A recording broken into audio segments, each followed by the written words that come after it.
Kimberly, welcome. Oh, it's so great to be back with you, Jason. Nice to see you. Great to see you too. Great to see you too. Colleen and I miss California. We will be back, and we will definitely see you and your lovely family when we are back in Oh, March. yes. I can't wait.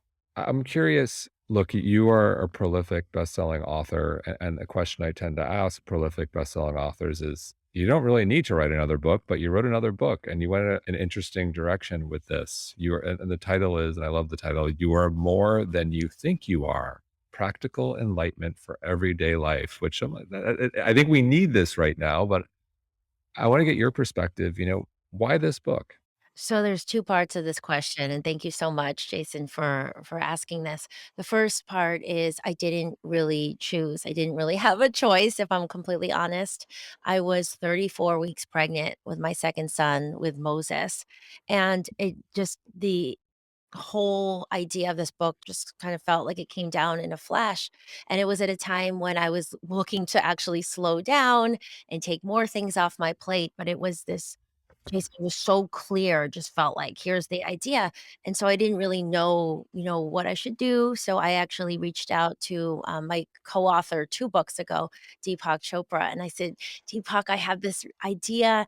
And he's like, what is it? And I told him, and he said, oh, this book belongs with Hay House, which was a different publisher than the previous 2 I had worked with.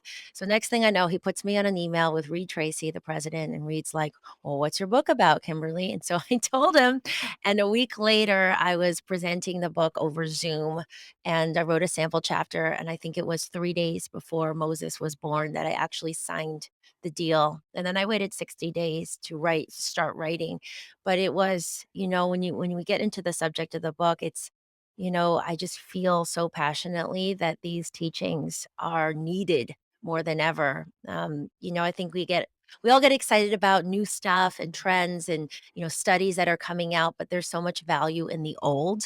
And this is taking ancient teaching, so really, really old stuff, and bringing it to the forefront with supportive science and stories to show how useful these studies are for modern day. And I guess the precursor to that too, Jason, is a few years ago when I went through my really rock bottom that I describe in the book, when I lost my mom suddenly and then became a single mom. There was a period for about 5 months afterwards where a monk from the Self Realization Fellowship, which is Yogananda's meditation organization, told me to treat my home like an ashram. So this was pre COVID for sure. And I took care of my child and I did work. But it was in those 5 months that I went really deep. I went back into reading the Upanishads and the Bhagavad Gita and Rumi and the New Testament of the Bible and all these texts. And I emerged just with a lot more trust of myself, trust of life, clarity. And then I started, just rebuilding my life from there. But I think that the genesis of this book has been building in me for a really long time, and that period really solidified it. And then one last thing, Jason, I didn't mean this to be so long, but it's such a rich question. Where did this book come from? The first time I wrote a book, which was 10 years ago to this year, I had just come back from backpacking. I was on the road for 3 years, and one of the most impactful places for me was India. And so I was learning about yoga and meditation. I was, trying to create some sense of, comfortability in myself, I guess. Back then I didn't realize I was a seeker, but I was really bloated and I had acne and I was obsessed with grades and achievements. So I was just backpacking to try to, figure out my life. And when I went to India and really learned about this stuff for the first time, and Paramahansa Yogananda, who was the one that brought yoga to the West. I was just starting to create these patterns and I was just starting to meditate. And I came back to New York City and I didn't have any money, but I was applying these teachings and starting to rebuild my life. And then there was this flow where I started this free blog and it started growing. And then my first celebrity found me. I wasn't trying to be a celebrity. Work with celebrities. I still don't own a TV to this day, but I got pulled into that world and then met other actors and booked, the television shows started coming. And then my first book deal, the reason I tell you this on this long ramble was my first book deal was with HarperCollins, my editor, Sarah. And I actually had an idea for a book called Catching the Fire, which was a travel memoir with a lot of these teachings, Jason, that are in this book now. And she looked at my site and she's like, well, the food and the recipe stuff seem to be taking off a lot. So why don't we do a food book first? And then this book second. So here we are. That first food book was the Beauty Detox Solution that, just exploded, went on to sell like a million copies. And then the second book, they wanted to do a food book. Then it started coming back in. But, anyways, here we are 6 books later and 10 years later. And this is the book that, I feel the most passionate about. This is the one. This is my full playbook, Jason. This is the one that I know will help people the most. Well, I love that that work you did 10 years ago did not go to waste. Oh, Also, yes, exactly. Wasn't the right timing, clearly. there's a lot to unpack there, and something you said, I think resonates with so many people is this search, this quest for, you know, developing real trust, real Yes. knowing, and it's something you talk about in the book, and I think we're all looking for that in some sense, whether it's, true purpose, trusting our intuition, knowing when to let go, and trust the process or trust God or trust the universe, whatever you believe in. And I think it's an idea or a concept which I think everyone finds very appealing, including myself, but it's so hard to do when we live in an age where, as you mentioned, we both love science, we both love data, we both like having metrics and real-time feedback, and it's hard to do, especially when you're driven. Yes. So I'll pause there. How do we get better at Yes. developing, real trust, real knowing? So one of the central concept of the book is really about accessing the power of the true self. And I didn't really know this. I didn't know this term at all when I was starting out. I didn't know that there was something called the false self and the true self. But this is what yogic science teaches us, again, from thousands and thousands of years ago. The Vedas are actually the oldest texts on the planet. And what yoga teaches us is this outer shell. So much of what we put our identity to into and our self-worth is the false self known as the ego. It's what Wayne Dyer calls the less than 2% of who we really are. And so this is the part of us that likes to overanalyze, overthink, get obsessed with numbers. I can say from personal experience, everything from how much I weighed to, particularly grades, where I was on the scale of, my class. I always wanted to be number one. All sorts of numbers and figures can start to create that over analyzing part of us where we question everything. And then, this doubt starts to come because it's hard to get all the concrete answers if we're just looking out here because the world is shifting and changing. So, what yoga teaches us is that there's a different way. The solution to the problem is not found where the problem is. So it's not that the data is bad. It's not that we don't want to, look good and live in the world because we're having this embodied experience.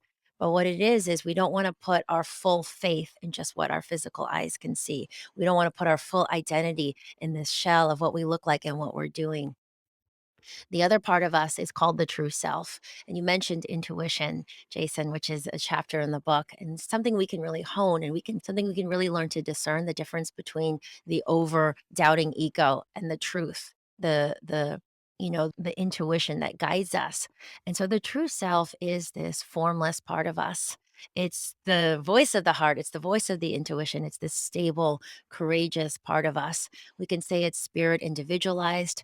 We can say, the terminology used of the universe, this drop of consciousness. Quantum physics would say it's this gravitational field that runs through us and around us. But there is this unique part of us that is eternal and goes on. It's the part of us that watches our thoughts. So we are more than, just this thinking mind. I love Eckhart Tolle, and I would read, some of his stuff, but I think, "Oh, yeah, what's he talking about here?" Going past thoughts. So it was really important for me that this book is very practical. That's why the subtitle is "Practical Enlightenment for Everyday Life," because I think the way that we start to trust more is we have to have the experience of dropping into this deeper, more expansive place. As much as we love science, Jason, we know that the mind is limited. So we're taking, these limited tools that are created by this, the egoic part of us, and then we're measuring things. And so by virtue, it's not going to be able to measure everything. And so what this path is about is giving you this experience of deeper knowing, which is felt inside of you.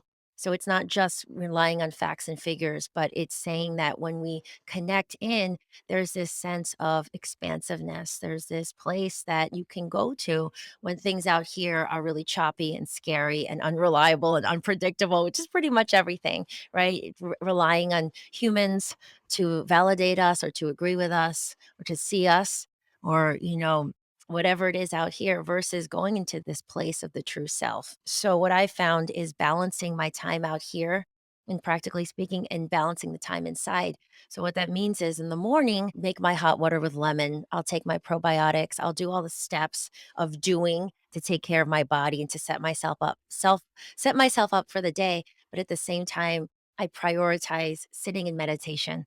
Right. So the meditations I put out, the practical enlightenment meditations, are only 7 minutes, 8 minutes to get someone started. So it's these small steps that we start to take. But effective meditation isn't just relaxing the senses, because then we're still in this, mode of um, living life through the senses, the peripheral nervous system just out here, versus in yoga, this limb, this Sanskrit term, pratyahara, withdrawing all the energy into our center. And so when we do that, when we sit to meditate in the morning, for instance, our breath slows down, our hormones regulate. We are in balance. We're more clear. There's more clarity. It's a great time after meditation. This is where I get my best ideas, Jason. It's just in my notebook or my journal, I ask a question or I bring up a work project or whatever it is. And so there's this practical nature of being able to tune in when we don't have all the fear and all the thoughts running through us. So, it's kind of a long, roundabout answer to your question, but the way that we've developed more trust is through this experience of spending time in stillness, meditation, introspection, really following what these great teachers taught us from thousands of years ago. And the word rishi, I'll just wrap that up. The word rishi means seer. So it's seeing more than the physical eyes, seeing, the perception, the third eye, or just this deeper knowing, living more from our intuition versus just relying on hard facts. I love it. And building off of intuition, in the book, you also reference a number of fascinating studies. So there's real Yes. science, real studies. And there was one specifically that stood out that I think came out of an institution in Berlin. Could you share a little bit about that one specifically? Well, there's a couple, the Max Planck Institute, I think Yes, you're referring yes, to. yes. So what's great about some of this research, it shows that, wow, like science is now starting to really show the validity of these practices around meditation and stillness for the discerning mind. I think there's a lot of people out there, Jason, you being one of them and me to an extent, where we want that science to back up what we are saying and what we're talking about. So there's actually a couple studies from that institution, but one aspect of it that I thought was really interesting, because we were just talking about the third eye and where we focus. There's different mudras, there's different positions of our hands and our fingers. And the mudra, I think I'm saying this right, is when we lift our attention when we're meditating up to our third eye. And this actually helps to activate this part of our brain, the little brain stem, this notch right here, the medulla oblongata, and this ganglion of nerves. So there's actually science to focusing on our third eye, that when we're focusing here, we're actually activating different parts of our brain, and those that are associated with more peak creativity and calmness and being less, drawn into the emotions and the drama of life, the matter. Again, our ego is always wanting us to get so involved here versus being able to really stay centered and not speak as much, not judge as much, not comment as much. Because when we do that, we're just constantly putting our attention in all these, little rivulets, all the ways that we drain our focus. So I'm not sure if that was the study you were referring to, Jason, but there is science to these techniques, which are really specific. How we focus on the little gaps between the inhales and exhales, for instance, or the whole chapter, there's a practice called the sun moon chapter about looking at our qualities and our behaviors and being able to drop shame, which there's, so much research now about the heaviness of shame and going underneath to the true self, the beingness of us is more than our behaviors. Because let's face it, we're stumbling along. There's this part of us that's becoming the human part of us. And at the same time, the stability of the true self is there. So our behaviors eventually will start to line up more, the truth of the true self. But as we're going along the way, we're going to stumble and we're going to mess up. So we don't want to attach our self worth even to our behaviors, because then we'll start to feel worse and worse about ourselves. And then we're not able to really show up in the fullness of this moment. You know, when you mentioned showing up and true self and shame, I can't help but think of I thought this was fascinating. In the book, you talk about false confidence Oh, yes. and true confidence. So, can you talk about the difference between false confidence and true confidence? So I think one of the biggest fears, the most prevalent fear in the way in all the ways it shows up is feeling not enough or not good enough.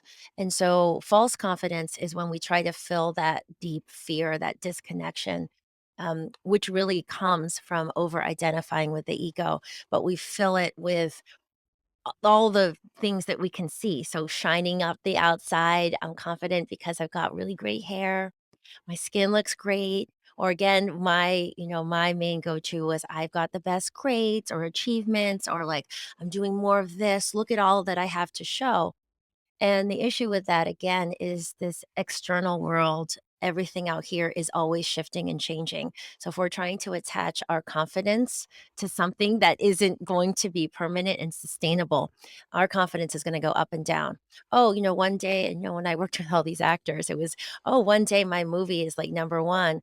Next one, it bombed, right? So if my sense of confidence comes from this external world, I'm never going to feel good and I'm always going to struggle. And you know what, Jason, this is when life kind of sucks and it feels arduous because we're always like churning and pushing and trying to get. So, real confidence, we're like, well, how are we supposed to feel confident? What we're taught is you peel back the layers, right? It's like the very, very root of why am I supposed to be confident? And it goes to this statement. I love this, summarizing with this one statement in the book where I say, Jason, what did Moses, what was when Moses went to the Almighty, what was the response when he said, what is this? Who are you? And it was one simple statement: I am that I am. So true confidence comes from when we really recognize and accept I am that I am. I am I'm alive, I'm breathing. I'm this unique creation, this drop of consciousness, life that is working, struggling, making its way to exist and to be here. So the fact that I'm here, the fact that I'm alive, I am confident because I am me and no one else is me. So there's many layers to unpacking that and to getting to that core. It's a practice that we can all work on aligning to, but it's possible because I look at me, Jason, I look at how much I was obsessed again with achievement and would feel really bad if I got an A minus or something was off, into where I am today. I've been meditating now for well over a decade and doing these practices. And it doesn't mean, my life is perfect and none of this stuff bothers me. But I would say it's, way better, over 90% better. And I know that's possible for everyone when we connect into this energy. It just there's less of this, looking around because it's all ego. There's just this stable, this I keep using this word because it just feels really stable, this stable resource inside of us that's usually dormant, but it's the part of us that celebrates, "I'm here. I'm just here," and it's not predicated on doing more stuff. And this is also reminds me of the love chapter, Jason, because I think in a similar vein to attaching confidence to all the stuff out here. When it comes to love, most of us feel like we have to get love, right? So we show up and we shine ourselves up and we look as pretty as possible or as handsome as possible or whatever it is. And then we're trying to get love in the form of someone to date me or someone to pay attention to me or to agree with me or to validate me or to follow me on social media or whatever it is. We're always trying to get it out here. And what that does is actually puts out this desperate energy and almost this lack energy, and I think that's why so many people struggle today with dating apps and trying to find, soulmates. I mean, I certainly have a lot of friends that are in that struggle, and the difference is similarly to confidence when it comes from inside of us, not something we're getting, but just something that we are connecting to inside of us. It's a very different, it's a very powerful energy, and so with love, it's understanding that love is never comes from someone else. It's just that other people may light up the love that's inside of us, but we are the source of love. Love is actually activated through us living love as a verb. So instead of trying to get it as a thing that's elusive and we're always in lack of, we live love, we activate it, we are loving. We tell people that we love them. We reach out in love. We spread kindness. We're more compassionate and gratitude and grateful, and then love just starts to pour out of us, and that attracts people to us. And then there's none of this arduous trying to get stuff from people around us. So you just mentioned lacking, and I think there are 2 buckets that people operate from. Maybe I'm oversimplifying, but I'll do it anyway. One can operate from a scarcity mindset or an abundance mindset. Yes. And so, again, I think conceptually everyone's like, "Yeah, abundance, that's me, I want that." But again, in the day-to-day of our everyday of our lives, which are hectic, it's often difficult for people to take a step back and really look at how they're operating. And so at the highest level, how can we create and operate from an abundance mindset? And what are the pitfalls of that mindset? Because 'Cause we're human. We're human. And so again, this word enlightenment, which is in the subtitle, is it's about getting on the path, right? So it's not we're going to be enlightened like Buddha and Jesus and Yogananda and Krishna who are like there and completely embodied. It's about getting on a path. And like I said, there's this human part of us, and then there's this divine part of us that's already complete. So we're going to drop in and out. But even just by getting on the path and having practices for bringing us back makes all the difference in our life, Jason, right? It's like if the Titanic was over 1 degree, history would have been changed. So what I'm talking about here is having practices, 7, 10 minutes in the morning. There's a 90-second practice when we are, in comparison mode or not feeling good enough to just help us recenter in the day. So a lot of these techniques and teachings I talk about in the book that have been passed on, it's not like we have to spend all day doing them. It's not more work. It's a shift of focus, and that includes abundance.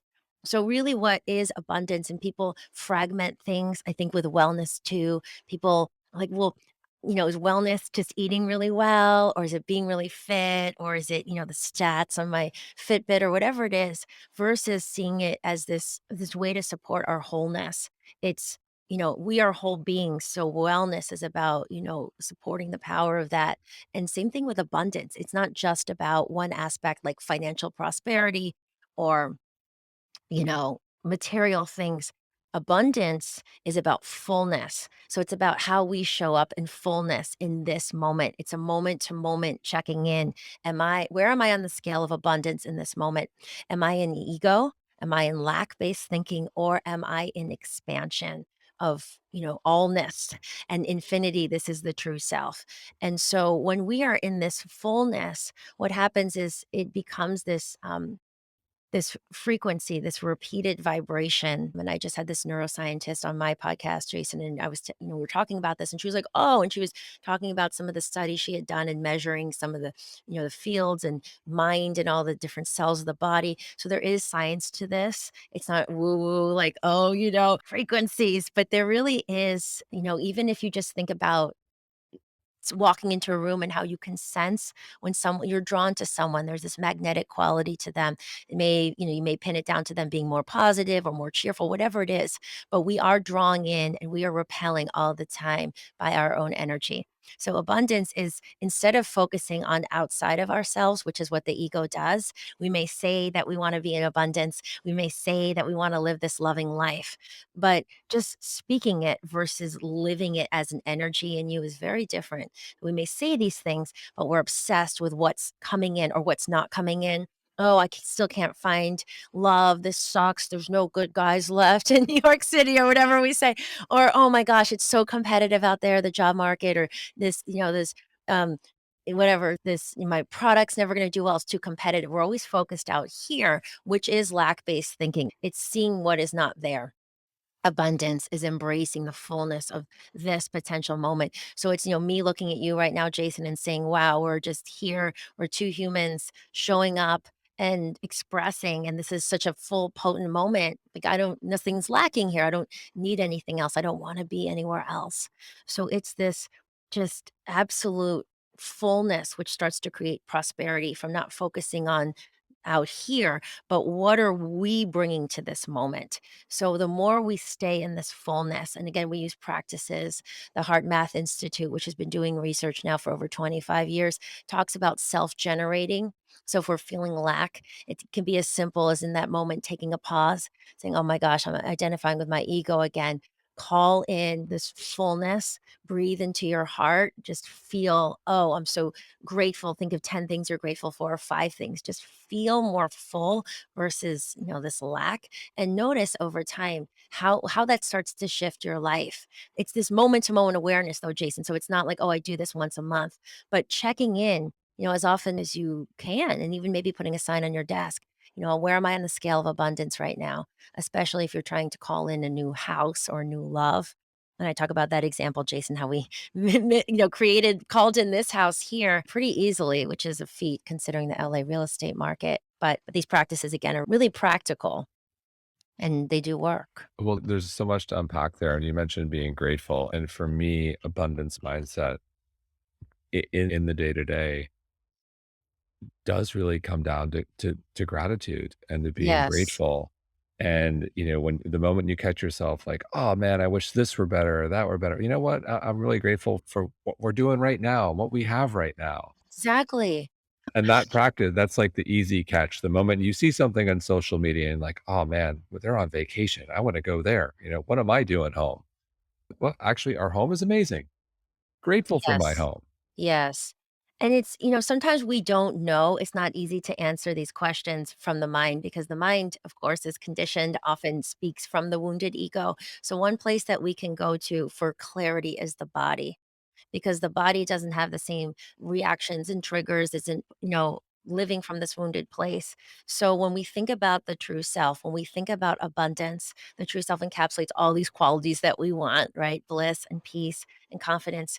This word I keep using is expansion. There's this feeling of expansion, like unconditional love, like you just spread love. You start to see oneness, we start to see connection between us and others. It is expansive. And the ego likes to think small, compares. It feels that lack based energy. It's always like picking at things, making us feel like we're not enough. So that feeling is constriction, literally constriction and smallness and isolation. So if you say to yourself, well, am I in lack right now? Or am I in true self? Am I in abundance? And then you're like, I don't really know. Tune into your body. Just let go of the thoughts and feel in your tummy, in your belly, in your heart, in your chest. Do I feel expansive and open and loose in my body? Or do I feel tight? And if you are feeling tight and constricted, chances are that is reflecting the state of your mind. So you are in a lack-based pattern. And so that is when we want to recenter. That awareness is so profound and so important. And you can thank your body for that wisdom. And then we take a break, we pause, we take a breath, we take some deep breaths, we go around, we take a walk, we just like, break that pattern, whatever that means, maybe shifting the environment, getting into the body, reframe, call in gratitude, like you said, Jason, and then we become the shepherds of our own energy, and then we start to guide ourselves into more of that abundance through more awareness. So I'm going to take expansion into a Marie Kondo direction. And so, Marie Kondo, so much of her magic, the life-changing magic of tidying up is about, you know, physically clearing the clutter in our homes. And I'm curious from your perspective in operating from a place of abundance, in really valuing, expansion in one's life.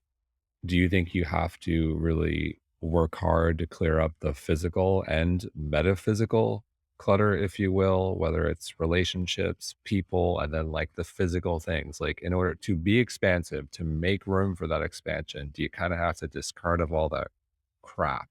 So I think that everything is connected to everything else. So I think that is a natural byproduct of getting lighter inside and feeling just more autonomous. and more connected to yourself and realizing you need less and less from the outside world. You need less validation. You need less people to agree with you. You don't need people to affirm your feelings because you show up for yourself. So I think a natural byproduct of that as you live life, and this has happened for me, is yeah, I don't need as much stuff. I love giving things away. I just like having space and simplicity.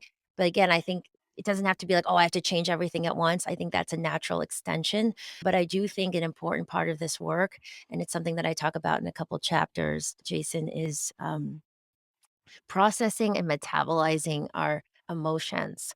And what I mean by that is we tend to push down a lot of things that don't feel comfortable to us. And so that could be, in the form of drinking wine every night after you get home from work, or binge watching Netflix every night, or YouTube, or constantly scrolling Instagram when you even have like a second of free time. What that does is there's parts of us that we don't see. It's when Carl Jung talks about the shadows. There's, you know, patterns and things that make us feel really reactive, but we don't want to look at them. So we just kind of push it down and push it down. But there is great value and there is science to this as well. And some of the work of Dr. David Hawkins has talked about this. And then also, on a physical level in our bodies, when we actually feel our feelings, it means that we're able to digest them similarly to food. And this is something I didn't get for many years. I would just kind of, pretend something didn't bother me or I wouldn't address it. But what happens is it does actually, it's not processed so, and we just sort of create ways of coping around it, but we push down this emotion and it can lead to bloating. It can lead to inflammation. It can lead, and there are studies that back this up in the book as well. It just becomes this part of us that we don't really know how to properly deal with. So, part of this work is journaling and introspecting and understanding, why does something bother me so much? And then we actually clear up that clutter. So, in practical terms, I'll use myself as an example. I used to notice, I noticed when I started doing this, oh, it really bothers me when people interrupt me. It really bothers me when, after I give this long explanation, let's say, why I don't think people should eat a lot of dairy. And I'd have my like 20 studies and I'd say this, they didn't agree at the end, right?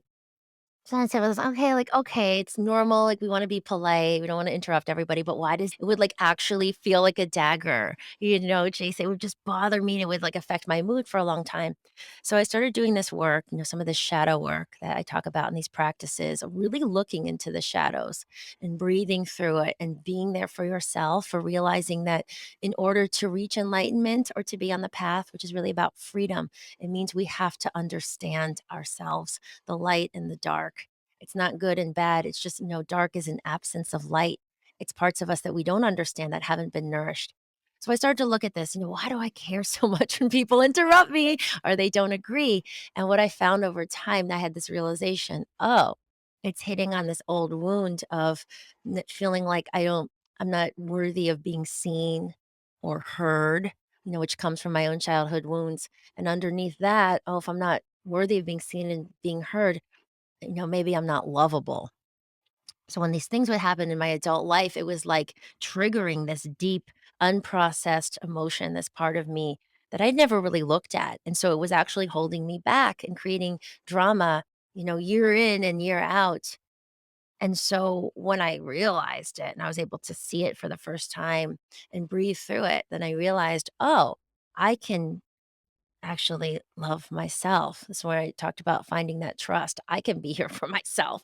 I don't have to try to get it or rely on other people giving it to me and like dancing around and trying to get it and convincing people. It was just this incredible release, Jason, this incredible claiming of freedom, of understanding this wound and then seeing, oh, I give myself this love. And so, it was really profound. And it was from this space when I did meet my husband at a random dinner party. I just felt like, I was at that point, I was walking around the world with this wholeness that I never had, and I wasn't seeking, I wasn't looking around, and so when we met, it was just this natural, "Oh, hey, I see you, and you see me," and it was none of this, relationship drama that I had experienced in the past, again, from displacing my needs onto others or projecting that. So there is so much power when we start to go into these parts of us. The whole chapter really deals in this a lot. And so again, this autonomy, this less needing so much from the outside allows us to really fulfill our purpose because now our energy is directed towards right action and efforts that move us forward instead of the ego trying to get everything. So you mentioned meeting your husband, John, who's amazing, and I would also Yes, you know add, each other I do, now. yes, and he's magnetic, and you're magnetic, and so I think we all want to be more magnetic. I think most people, probably safe to say that's true. So how can we all become more magnetic? You know, be that person who walks into a room that brings that good energy, or shows up to a Zoom with good energy. How can we become a little bit more magnetic? Well, I think it's okay, so when you think about something that's magnetic, let's say there is a waterfall, right? I spend a lot of time in Hawaii. So this beautiful waterfall that is, you just wanna look at it, it's beautiful, it's radiant, and there's a quality to it, there's a dynamic quality to it, right? The water is moving, and so there's this flow. So compare that to, let's say, like, the heaviness, the stuckness of, like, a pond with a bunch of algae on it. If we want to be magnetic, we want to have that dynamic, energetic flow coming through us. So, what does that mean? It means that we are not holding on to all this baggage. We forgive, we let go, we move on from triggers. We live in this place where, again, it goes back to being in touch with this essence, this part of us that is infinitely creative and infinitely loving. So we're spending time connecting to our center in meditation and stillness. And so it means we're not in lack. We're not always looking out and comparing and, like, again, in this egoic mentality. When someone can show up, two people can show up with the same skills, right? Jason, they can have both equally amazing resumes, let's say, and they've achieved all these things. But one person is stuck in the overthinking ego. And so they're saying hi to you, but they're not really magnetic because they're thinking about what they have to say and how they're gonna look, or maybe they're judging you, and you can actually feel that. They're saying, "Oh, wonder, what Jason ate for breakfast this morning. He's looking kinda tired," or, "What did he do yesterday?" Whatever it is, the mind is always going, and so we're pulled away from this epicenter of magic, of this energy that's just showing up in full presence, not analyzing, but just saying, "Hey, here I am and here you are, not good or bad, we're just being here together." And so the more we hone in on that, again, through these effective meditations and keep coming back to center with these practices, by nature, we become more magnetic. We are in that fullness, that expansiveness. It's something that can be felt by all others. The opposite is, again, overanalyzing, the self-doubt, the smallness, the overthinking, which means, again, by definition, we are in the ego, so we're gonna be small. We're not gonna attract as much, and we're certainly not gonna be that, "Oh my gosh, I wanna know what this person is working on and what are they about," because it's just feels stagnant and stuck. It's like that pond. In a sense, it's almost walking into a situation or a real room, or, metaphorical room, with the intention of letting go, of, pushing aside the agenda or tabling it, being open, being aware. It still means you can have an agenda and you still have to prepare, or like, you're showing up to something, show up, but having that flexibility to, for lack of a better word, go with the flow, if you will. Exactly. So this word control, Jason, I think that's one of the biggest issues today is everybody's trying to control everything. And that's why COVID, was such a whoa, like such a shock because it was, oh, we have our routines and our rhythms and this is how our day goes. But then it's, we place so much outside of ourselves. We place our sense of safety and security in this outside world. And so we're trying to manipulate, we're always trying to control things. And again, the solution to the problem of trying to feel more safe or trying to create the life we want isn't where the problem is. So, as much as we try to control, there's always going to be so much beyond our control and so many factors and everything shifting. So, in contrast, when we go in and we connect to this energy that's inside of us, and all these yogic limbs really spell this out, the pratyahara, the dharana, the dhyana, the learning to concentrate and work with our energy. It means that we have this, it all ties together. We have this confidence that we can meet any moment. So we just show up. And I'm not trying to control everything. I didn't know what our how our conversation was gonna go. I'm just here, really present, and we to use your term, Jason, we just let go. We are here, we're in life. The ego keeps things really small by saying, "Oh, that's safe, that's not safe, that's black, that's white, this is good, this is bad," and the labels. And it actually really limits our potential and also limits our ability to really connect with other humans. We all know about IQ versus EQ. And the more that we're able to really synergize and harmonize in the world, this, of course, practically furthers along our businesses and our projects in profound ways. So it is this, this energy, this connection that we create from not just being out here all the time in the external world, but balancing that again with these inner practices that when you do show up in the world, whoa. I think great action comes, it's fueled from this beingness. Jason, it comes from this very potent place of gathering our energy, blanking the mind, the overthinking mind, going into this deeper experience of beingness. And then there's so much more power behind our words. And when we do decide to take right action, it's fueled from something from a much deeper place. So you mentioned our desire to control, you mentioned taking action. And in the book, you talk about the concept of dynamic willpower. I think we all Yes. know what willpower means, but can you talk about dynamic willpower and why it's more powerful? Yeah, so this is a term that Paramahansa Yogananda coined and used himself. And so again, it goes back to tuning into something that's limited by definition versus infinite and unlimited. So when we typically think about willpower, we think, oh man, we use the term in everyday life, like, oh, I don't have enough willpower to stop eating the cookies. We kind of think it's this finite resource. And there's actually some research about this in the book where some scientists are saying, oh, it's actually more like joy or anger. It's not something that can actually be used up, but it's more of an energy that you can tune into and tap into. And how Yogananda was talking about it was igniting and really energizing your will from a couple of characteristics. And one of them, I talk about this in the warrior chapter, which is one of my favorite chapters, which talks about anytime we're thinking about a goal or what we want to create, because we have free will, right? We can say, I want to manifest this one thing. But there's gonna be way more power. We're gonna be able to expand our limited will into this dynamic will when we include the good of others, when we think about how we can serve the whole. How does my part fit into everyone else? The way of things, or we can say the will of God. So it's not that I'm just trying to create, this one thing that's gonna benefit me, but instead we expand it into thinking when we sit down and we meditate, and then we can think, oh, what's the highest and best use of my energy? Or what business can I create that's going to also help serve? How can I fit into the whole? So when we're doing that, and we see that warriors rarely just battle for themselves, they're working for a higher cause, they're working for others, they're, wanting to protect or expand or whatever it is, a group of people.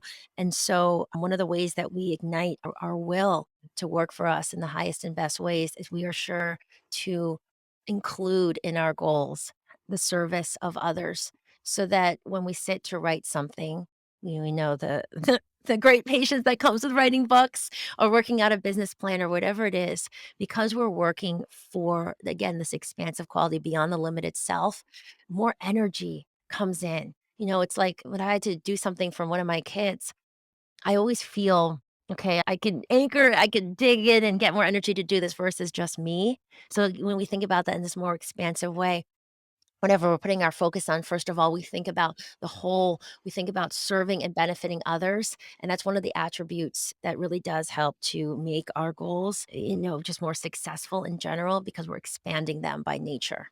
So that's one of the attributes. You mentioned manifestation, and I can't help but go to affirmations and very appropriate given Hay House is your publisher. Louise Hay, the godmother of affirmations. You can heal your life had a profound impact on me. And here and there, when I'm going through something, I definitely go to that book and say, "What's really going on here? And what's the affirmation I need to spend some time on?"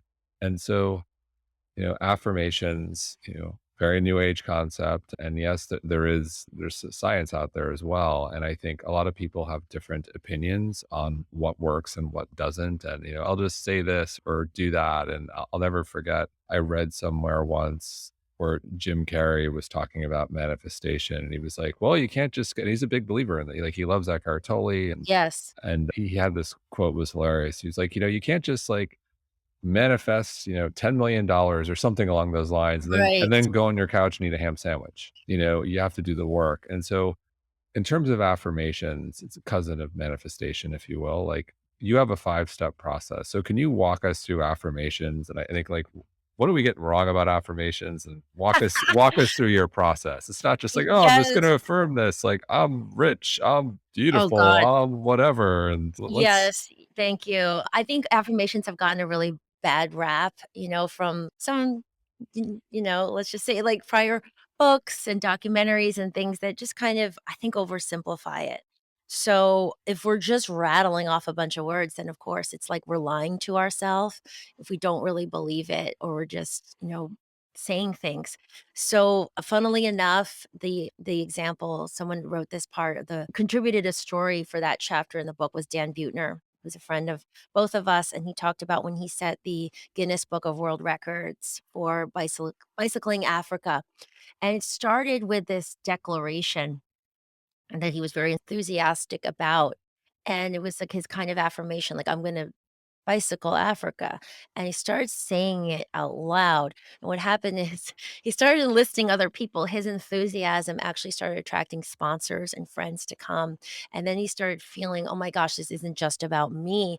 There's all these people counting on me," and so it fueled more and more of the actions that came from the affirmation. So it's a real world example of, speaking something and then it really aligns, which goes into this process, which is taught by Yogananda. And so it's a new age concept, but the teachings around affirmations and the power of the word and the spoken word and the written word have been around for thousands of years. And so what Yogananda says, first of all, is we never want to just, speak an affirmation like in the middle of a Zoom call or when you're just kind of, focusing on something else, because those are the times where you're lying to yourself. You wanna be in a very centered place with equanimity and calmness, so ideally after you meditate. So let's say you sit to meditate, you're not resisting your thoughts, but you're letting them sort of settle down, and so you're in this focused place, and how he teaches affirmations is to, frame them in the first of all, the I am form. So this is uniting the limited egoic consciousness with this divine, expansive, true self consciousness, and how he teaches us is you speak the words out loud first, and then you start to say them softer and softer into a whisper. And then you eventually just start to say it silently. But it's this process, and he gives a lot more information about it, how you really want to use your dynamic will, your full concentration, which you develop through some other practices, into merging with each word you're saying. And so you go through it. And so you start to not feel it's, when we meditate, eventually there's this no separation between self, little s, and self, big S, in the divine. There's this, samadhi, there's this union. The word yoga means union. And so when we're practicing these affirmations, it's really starting to create union with each word. And you really have to, and he says in the beginning, first of all, you're choosing an affirmation that will serve more. It's an expansive affirmation. And you have to believe in the possibility of the affirmation in the first place to an extent. Maybe it's a reach. But if you're like, yeah, I'm going to be the king of Swaziland, and you really don't really believe it, it's just ridiculous to even try this process. So you wanna have something that is in the scope. You wanna start merging with the words, and eventually you wanna say it silently and internally, so you're really bringing that in. Now again, right action. It doesn't mean like, "Oh, I'm affirming this house and it's gonna get dropped down." But what it is, it's going down into what Yogananda calls the super consciousness, really our deep belief system. So it starts to open us up to the possibility of this being created. And so then as we continue to tune in, your intuition will then guide you into, oh, maybe this person would be helpful, or reach out to this, or send this email. And so when I started doing affirmations, my first way of really practicing this deeply was, I'm going to make the New York Times bestseller list. And I would say it, and then I would, really go into it, and I would get excited about it, and then I would get enthusiastic, and then I would think of, "Oh, okay, I'm gonna, like, pitch this person, I'm gonna put it out there." So I took action. It's the affirmation is bolstering that believing and that confidence, but then it becomes this extension of your hands and your body. You start taking action with that affirmation. So it's really more of a jumping off point. Well, talk about feeling. Why feeling is so important. You've talked that Yes. the word feeling has come up so much during our conversation. And so talk about how feeling is so critical as we think about affirmations and being like feeling. Like you need to feel it. Yeah. So it goes back to, when I was saying Eckhart Tolle always says, go beyond thought. And thought are these formed constructs. And thought comes, a lot of our thoughts are, from this egoic mind, the conscious part of us that can tell us thoughts that are true. And a lot of times tells us thoughts that are not true. The voice of the critic, the voice of self-doubt, the constant over analyzing. So when we're looking to create something, bigger, something that maybe we don't have right now. We don't wanna listen to the overcritical mind. We wanna go into these feelings, and the feelings and again, with the body and the self-generating ability that we have, that the Heart Math Institute talks about a lot. These feelings are actual things. They're frequencies. It's energy in motion. That's what energy emotions are. And so that starts to allow us to align to these words, to what we're affirming versus well, I don't know how that could actually be created. The overthinking ego doesn't have all the answers. We may not know the full path, and that's okay. It's more about aligning to this, when we're talking about abundance, these frequencies, this expansion. And it's from that place of potency. Oh, like I'm feeling positive. I'm feeling unlimited right now. I'm feeling courageous out of that space, out of that energy of courageousness. Maybe I will send this email that usually I'd be, you know, intimidated to send or go up to somebody, or maybe out of that space, we come up with this idea that helps us to fulfill that actual dream. It helps us to actually actualize it. So instead of the mind and these constructs, which again are actually really limited, we want to go into this, this formless place, which again, for the scientific mind, isn't as easy to pin down. But it's, there was some studies that attempted to study intuition.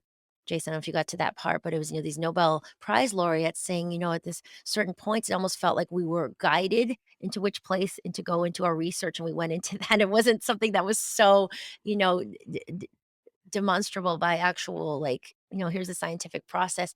There is this experience of feeling our gut energy and feeling our heart and feeling love. So these feelings are what we want to start to expand and harness and work with versus the limited thoughts, I if love that it. makes sense. No, it does. It does. So I'm gonna, in closing, I'm gonna bring it back to the subtitle of the book. So practical enlightenment for everyday life. What's one thing, one non-negotiable that every listener should do, can do, other than obviously pick up the book to help bring them to a better place in terms of practical enlightenment in their everyday life? What's one non-negotiable?